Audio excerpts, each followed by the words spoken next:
Oh, to be a mom. I always knew I wanted to be a mom, but I never wanted to be one before my big sis, Robin. She was 3 years older than me and someone I always looked up to.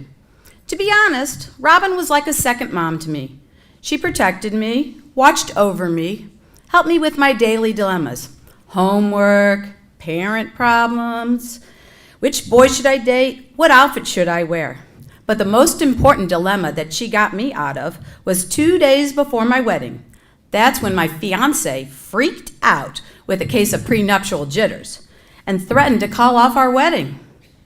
It was my sister Robin who acted like a mom and calmed him down. My life went merrily along. Hers not so much. Robin desperately wanted to be a mom before she was 30. She started at the age of 28. We all hoped and prayed, but nothing worked. She started with a fertility specialist. First, it was the easy drugs. You know, the ones you swallow, the ones that only make you a little crazy. Then it was months of taking her basal body temperature, taking pills, and calling her so-called devoted husband, Kevin, to tell him she was ovulating. You'll learn later on what I mean by so-called devoted. Nothing worked. Now it was time for the big guns. Hormone injections, lots of them. Painful, mood-altering drugs. No one would go through this torture unless they truly wanted to be a mom. All the while, Robin never missed a day at work at Boeing or any family occasions. Well, guess what? I wanted to be a mom too. And I thought if it took my sister all this effort to get pregnant, it would be the same for me. Surprised, happy, and lucky, I was going to be a mommy. I found out I was pregnant the first month without birth control. I was afraid to tell her. I knew how badly she wanted to be a mom and wanted to have the first grandchild and the first great-grandchild in the family. Instead of Robin being jealous or upset, she was happy for me and happy for my hubby. But deep inside, I knew that her heart was sad. She videoed the birth of my son Ryan, her nephew and godson, with a smile and love. Inside, I knew she hurt. She wanted to be a mom more than anything in the world. So while I raised my child, Robin kept trying to get pregnant. More doctor appointments, more pills, more shots, more temperature taking. Year after year. It was exhaustive, expensive, and emotionally devastating.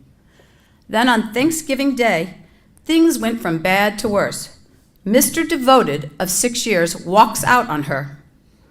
Turns out that while my sister was busy injecting herself with drugs to become pregnant, her husband Kevin was busy having an affair with his business partner. Well, guess who's pregnant? Not my sister, but the woman her husband Kevin was cheating with. What could be worse? Mr. Devoted doesn't tell my sister about the pregnancy until after the baby was born, which meant 8 more months of needless, painful hormone injections. As my sister and her lying husband were getting divorced, I want baby number 2. I got pregnant again the first month without birth control. Of course, Robin is at the hospital with me, comforting me with her smile and filming the birth of my second son, Chad. Time marches on. I am pregnant with my 3rd child. Robin has moved on with her life. She was successful, educated, quite the career woman. Robin worked hard and kept getting promotions while also working on her MBA. But she was not a mom, and I knew that hurt. However, Robin was at my side, supporting me and filming the birth of my 3rd son, Jake. Finally, Robin meets and married her prince in 1996. We all hoped that she would get pregnant and become a mom. However, Robin and Mike soon realized that their baby will come, but from another hemisphere. They adopted a daughter from Russia. But then the 9/11 attacks happened, and so traveling halfway across the world to bring home their daughter becomes dangerous. However, nothing would stop Robin from getting her angel baby. They brought home their daughter, and they named their beautiful new daughter Nicole Elizabeth Lloyd.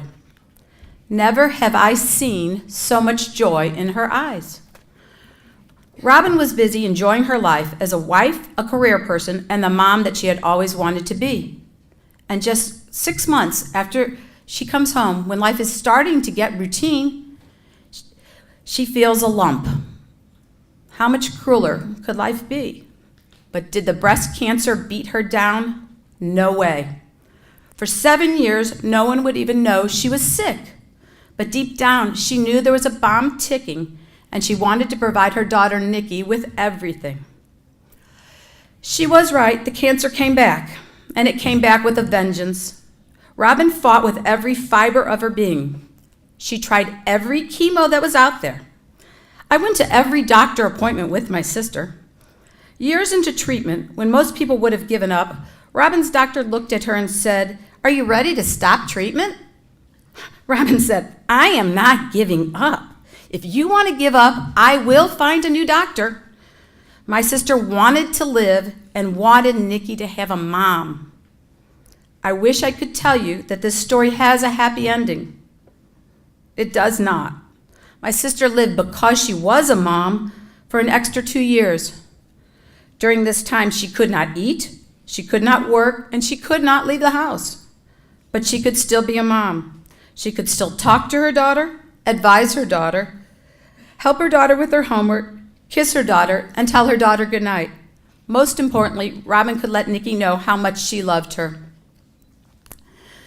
Her last gift to her daughter, Robin's last gift, was to send Nikki away to sleepaway camp so that she would not bear witness to my sister's constant, excruciating pain. Robin wanted so much to be Nikki's mom that even as sick as she was, it was hard for her to let go and to leave the family. I was with Robin every day for 2 years before she died. She told me that she was happy for me, that I was in love and loved and had 3 wonderful boys. Robin told me she was proud of me for being a good mom. I was proud of Robin too. My sister deserved to raise her daughter, but life isn't always fair. Even though Nikki was only 11 when my sister died, I know that her spirit, love, and wisdom will always be part of my niece. Still, it breaks all of our hearts that she is no longer here. However, over the last 2 years, I have come to realize that some of the greatest gifts can be the lessons and the love that a mother leaves behind.